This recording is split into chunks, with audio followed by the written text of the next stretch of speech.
1 KG দালি, 1 KG চেনি আৰু 1 কেজি নিমখ 117 টকা দামত এতিয়াৰ পৰা মানুহে ৰেচন কাৰ্ডৰ বিপৰীতে আমাৰ ৰাইজে ক্ৰয় কৰিব পাৰিব আৰু 1 জানুৱাৰীৰ পৰা 117 টকাৰ পৰিৱৰ্তে আমি 100 টকাতে এই তিনিওবিধ সামগ্ৰী আমি যোগান ধৰিম।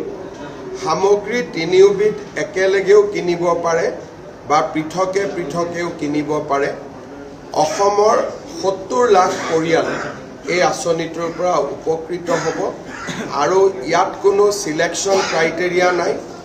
যাৰে ৰেচন কাৰ্ড আছে তেওঁলোকে এই আঁচনিটোৰ সুফল লাভ কৰিব পাৰিব। এই মাহত আমি 10ৰ পৰা 20 তাৰিখলৈকে সামগ্ৰীখিনি দিম, কিন্তু অহা মাহৰ পৰা 1 আৰু 10 তাৰিখৰ ভিতৰতে চাউল, দালি, চেনি, নিমখ এই গোটেইখিনি আমি ৰাইজক উপলব্ধ কৰিম।